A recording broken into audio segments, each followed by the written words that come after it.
میری ایک درخواست ہے سورۃ اخلاص 2 تسبیح زندگی کا معمول بنا لیں، اس کو تو کبھی نہ چھوڑیں۔ کیا خیال؟ 2 تسبیح زندگی کا معمول بنا لیں، اس کو کبھی نہ چھوڑیں۔ اس کا فائدہ کیا ہوگا؟ اس کے انوکھا فائدہ ہوگا، اللہ پاک نا نور کی برکت سے، اعمال کی برکت سے نسلوں میں نور اور خیر عطا فرماتے ہیں۔ پھر نسلوں میں وہ نور چلتا ہے، نسلوں میں وہ برکتیں چلتی ہیں، بعض اوقات دوسری نسل میں، بعض اوقات تیسری نسل میں، اور بعض اوقات اسی نسل میں۔ عرض کر رہا تھا کہ اپنی زندگی میں اس نور کی روشنی کو ساتھ لے کر چلیں۔ 2 تسبیح سورۃ اخلاص کی تو زندگی میں نہ چھوڑیں۔ سفر میں جا رہے، حضر میں جا رہے، صحیح جا رہے، پیدل چلتے پڑھ لیں، گاڑی چلاتے پڑھ لیں، گاڑی میں بیٹھے پڑھ لیں، کہیں دفتر میں بیٹھ کے پڑھ لیں، مجبوراً وضو نہیں تو بھی پڑھ لیں، پر چھوڑے نہیں۔ کیوں؟ آپ کی زندگی میں اس کا نور نسلوں میں منتقل ہوگا، اور اس کا نور نسلوں میں جائے گا، اور نسلوں میں رزق، دولت، عزت کے اللہ دروازے کھول کے دکھائے گا۔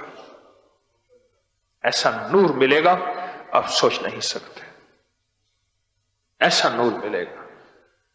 کون سا مسلمان ہے جو کہتا ہے مجھے سورۃ قل واللہ، سورۃ اخلاص نہیں آتی؟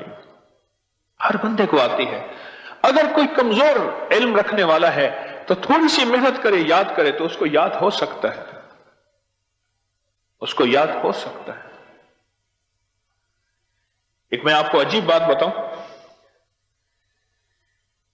شیخ ابوالحسن شاذلی رحمت اللہ علیہ، شاذلی سلسلہ، میں کہ جب تو اللہ سے خالص محبت کرنا چاہتا ہے اور چاہتا ہے کہ اللہ اس کے حبیب کی خالص محبت تیرے دل میں اتر جائے، اللہ اس کے حبیب کی خالص محبت تیرے دل میں اتر جائے، اور قیامت کے دن جب اعلان ہو وَامْتَازُوا الْيَوْمَ أَيُّهَا الْمُجْرِمُونَ، مجرم علیحدہ ہو جائیں، ہمارے دوست علیحدہ ہو جائیں، ولی علیحدہ ہو جائیں، بدکار علیحدہ ہو جائیں، تو اس وقت تو اللہ کے دوستوں کی لسٹ میں ہو تو ایک عمل کر لے۔ فرماتے ہیں وہ عمل ہے کہ سورۃ اخلاص کو اپنے دل کی دنیا میں جگہ دے دے۔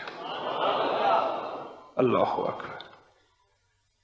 شیخ ابوالحسن شاذلی رحمت اللہ علیہ فرماتے ہیں، اور فرمایا جو سورۃ اخلاص پڑھے گا وہ حالت ایمان سے دنیا سے رخصت ہوگا، حالت ایمان سے دنیا میں سے رخصت ہوگا، اور ایمان کی آخری کیفیت میں رخصت ہوگا۔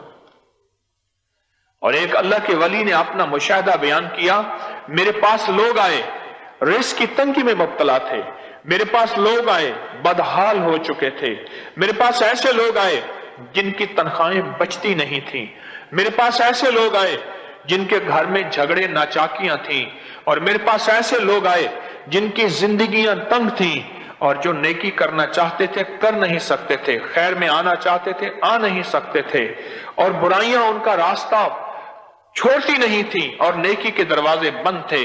کہا میں نے ان سے کہا کہ 2 تسبیح سورۃ قل هو اللہ کی پڑھ لو۔ جب سے انہوں نے پڑھنا شروع کیا، سورۃ قل هو اللہ ان کا ضامن بن گیا، اور سورۃ اخلاص ان کا سہارا بن گئی، اور سورۃ اخلاص ان کا ساتھی بن گئی، اور سورۃ اخلاص ان کا محافظ بن گئی، اور سورۃ اخلاص ان کا معاون بن گئی، اور سورۃ اخلاص ان کو زندگی میں لے کر چلنے والی روشنی بن گئی، اور ان سے سارے اندھیرے چھٹ گئے، اور ساری ظلمتیں چھٹ گئیں، اور خیریں اور برکتیں ان کی چوکھٹوں، ان کے دروں کو مالا مال کر دیا۔